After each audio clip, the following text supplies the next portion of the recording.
Okay, student, this is part 4, chapter number 4, the Mughal empire. इसके पहले हम लोग ने पढ़ा था कि किस तरह से अकबर अपने अकबरनामा या अखबारी अपने कोर्ट पे किस तरह से टैक्स कलेक्शन वाले और क्रॉप्स का कीमत या याइल्स प्राइस लगाते थे, वेजेस एंड रेवेन्यूज़, सैलरी किस तरह से देता था, कौन सा वेजेस में देता था वो लोग, ये सब हम लोग ने सीखा था। Now the next is A closure look Akbar policies.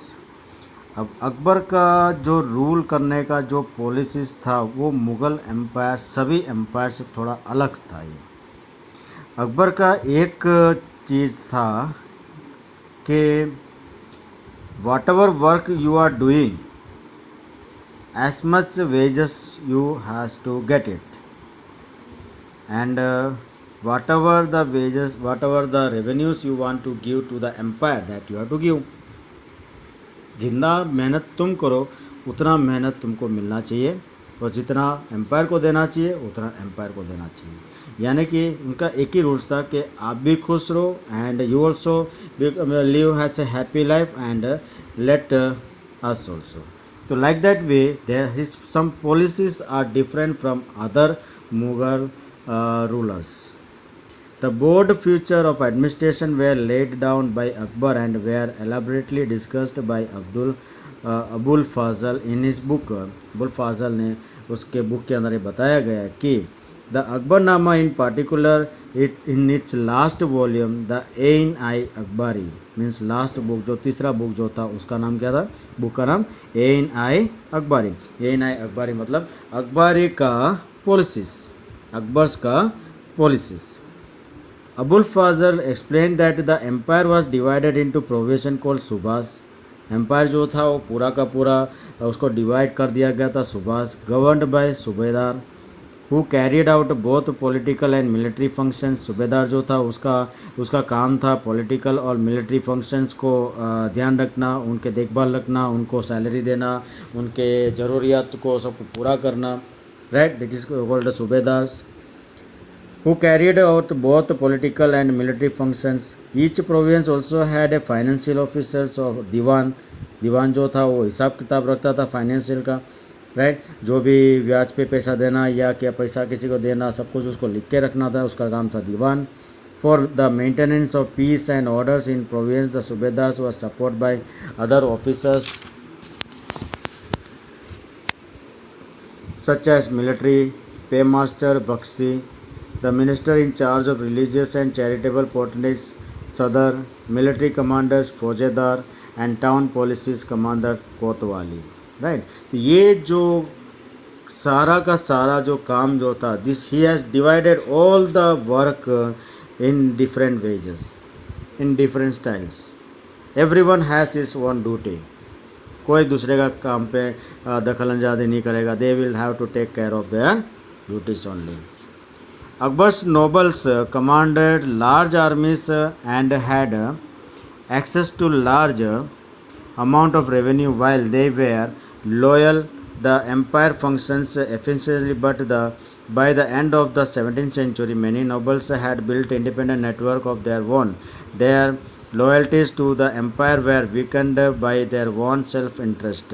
Akbar nobles commander जो लार्ज आर्मीज जो था वो धीरे धीरे 17th सेंचुरी तक सब कुछ ख़त्म हो चुका था, और noble has built independent network of their own. और जो बचे कुछ जो नोबल जो थे, मतलब जो राजा का शाही का जो बोलते हैं ना, सुल्तान लोग, छोटे छोटे जो उनके बेटे लोग, उनके बच्चे लोग, वो लोग ज़्यादा तो कुछ उन लोग मुग़ल एम्पायर को आगे तो लेकर नहीं जा पाए, लेकिन कुछ जगह पे वो लोग नोबल की तरह वहाँ पे रहा। इंडिपेंडेंस नेटवर्क उन लोग अपना राज सिंहासन गद्दी को बचा के रखा। Their loyalties the empire were weakened by their want self interest. और उनका एम्पायर जो था उनके हिसाब से ही, मतलब पैसा तो इंटरेस्ट, अभी इनकम तो कुछ था नहीं तो किंगडम गएगा, ऐसा ही मैंने पहले बताया था। ऐसा अगर if the income is not there then how can they can rule their kingdom, it is fact. So after the Akbarnama और the Mughal empire has slowly it will all destroy.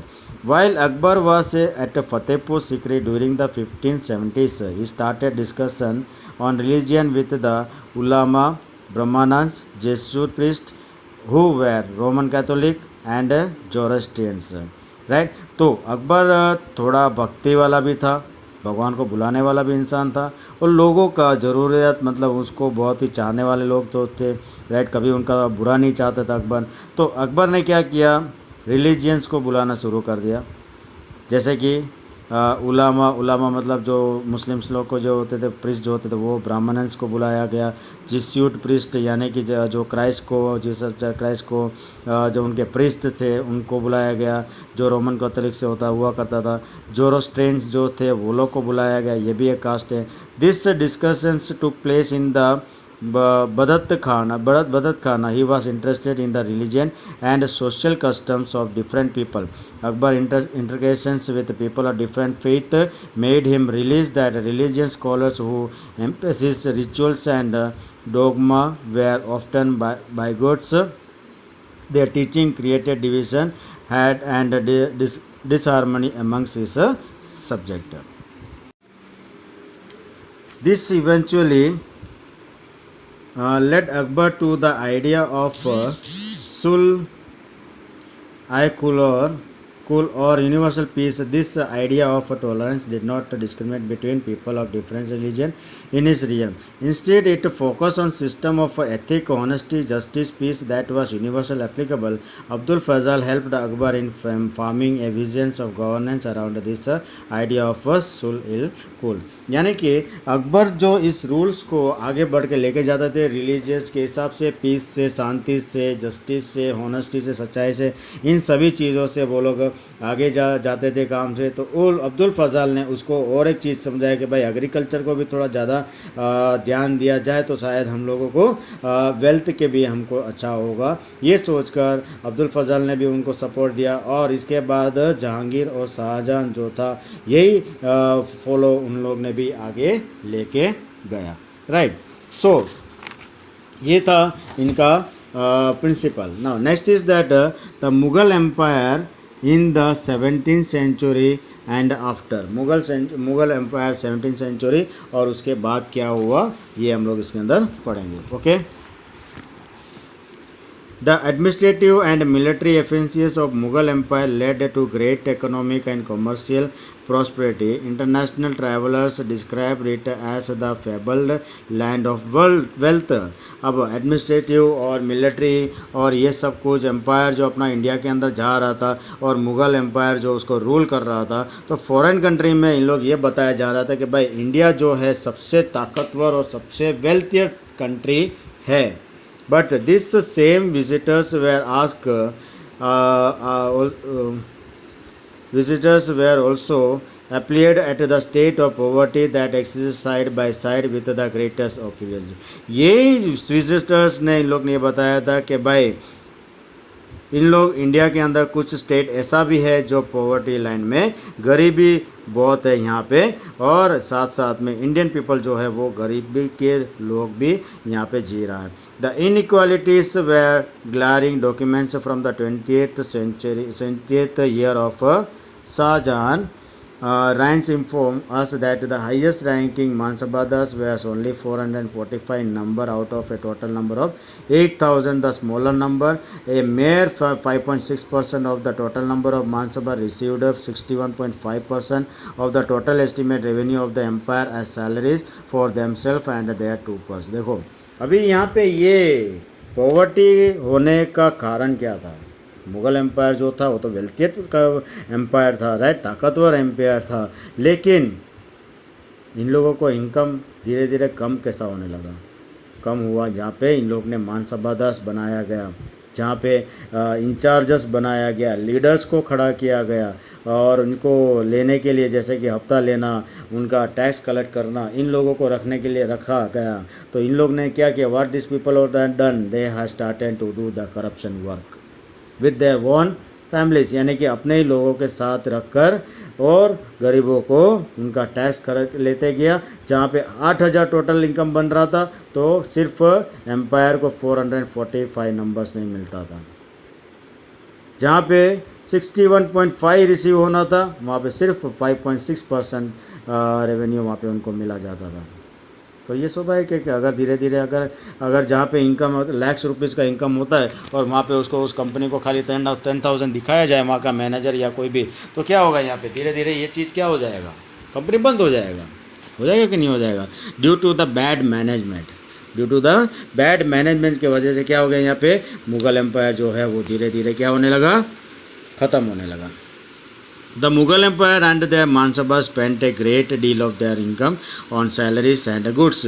This expenditure benefited and artisans and peasantry who supplied them with the goods and produce, but the scale of revenue collection left very little for investment in the hands of the primary producer. The peasant and the artisans, the poorest among them, lived from hand to mouth, and they could hardly consider investing in additional resources, tools and supplies to increase productively. The wealthier peasantry and artisanal groups, the merchant and bankers, profited in this economic world. और यहाँ पे क्या हो गया कि Mughal empire ने बहुत सारे आर्टिसंस को और वीवर्स को या पीसेंट हो इन लोगों को सही तरह से सैलरी सबको देता गया, लेकिन जो इनकम जो था वो क्या हो गया, धीरे धीरे कम होने लगा और गरीबी बढ़ते गया और इन लोगों को सैलरी नहीं मिलने लगा, राइट। जैसे कि उनका इनकम बंद होने लगा। फिर इन लोग ने क्या किया, उधार पे सब कुछ का सामान लेने लगा जहाँ पे प्रॉपर टूल्स उनको मिलता नहीं था, और उसके वजह से क्या हो गया, प्रॉपर प्रोडक्शन भी धीरे धीरे बंद होने लगा। The enormous wealth and resource commanded by the Mughal elite made them an extremely powerful group of people in the late 17th century. अब इसके अंदर जो लोग भी लीडर्स लोग जो थे वो लोग क्या हो गया, धीरे धीरे वेल्थी और होने लगा, उनके पास पैसा आने लगा और वो लोग ज़्यादा पैसे वाले बनने लगे। As the authority of the Mughal empire slowly decline, इस servant emerge as powerful centres of power in the regions. देखो यहाँ पे क्या हो गया, मुगल एम्पायर जो था वो लोग धीरे धीरे डिक्लाइन होने लगा, यानी कि वो लोग का पावर कम होने लगा और इसके अंदर जो काम करने वाले जो थे वो लोग पावरफुल बनने लगा। They consist new dynasty and held commands of province like Hyderabad and Awadh. अभी उन लोग ने क्या किया, पैसा बढ़ गया तो उन लोग ने खुद का एक पूरा टीम खड़ा कर दिया, पूरा एक मिलिट्री खड़ा कर दिया और हैदराबाद और अवध जैसे जगह पे जाकर उन लोग अपना खुद का एक डायनेस्टी बना दिया। Although they continue to recognize the Mughal emperor in Delhi as their master, by 18th century the province of the empire had consolidated their independent political identities. We will read more about in chapter number 10. Okay, और ये था इनका धीरे धीरे क्या हो गया कि मुग़ल एम्पायर जो और उनको अपना इनकम के वजह से, अपना लेस इनकम के वजह से और करप्शन के हिसाब से मुग़ल एम्पायर जो था वो धीरे धीरे ख़त्म हो गया। ओके, तो ये था chapter number 4 the Mughal empire. इसको ध्यान से रीड करना, समझना, और मैं जो टूल्स भेजूँगा इसके पीछे जो क्वेश्चन आंसर जो कुछ भी है उसको आपको अपना फेयर बुक में लिखना है। Okay, thank you.